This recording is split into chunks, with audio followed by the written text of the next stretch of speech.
الأسباب بيننا وبين الأهل والأصحاب. اللهم اغفر للمسلمين والمسلمات وألف بين قلوبهم وأهدهم سبل السلام وجنبهم الفواحش والفتن ما ظهر منها وما بطن واجعلهم شاكرين لنعمك مثنين بها عليك قابليها وأتمها عليهم برحمتك يا أرحم الراحمين. اللهم اغفر لجميع موتى المسلمين الذين شهدوا لك بالوحدانية ولنبيك بالرسالة وماتوا على ذلك. اللهم اغفر لهم وارحمهم وعافهم واعف عنهم واكرم نزلهم ووسع مدخلهم واغسلهم بالماء والثلج والبرد ونقهم من الذنوب والخطايا حتى ينقى الثوب الابيض من الدنس.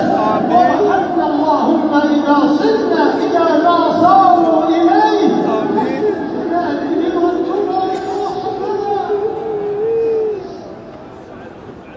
برحمتك يا ارحم الراحمين. اللهم انك عفو تحب العفو فاعف عنا. اللهم انك عفو تحب العفو فاعف عنا.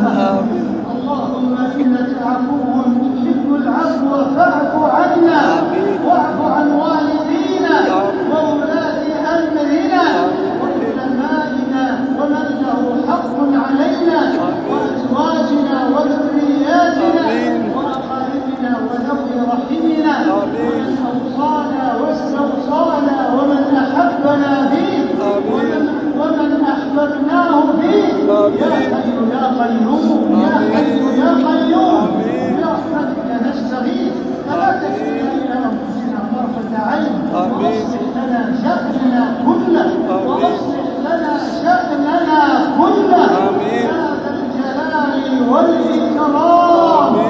اللهم ما قسمت في هذه الليلة الشريفة من خير وعافية وصحة وسلام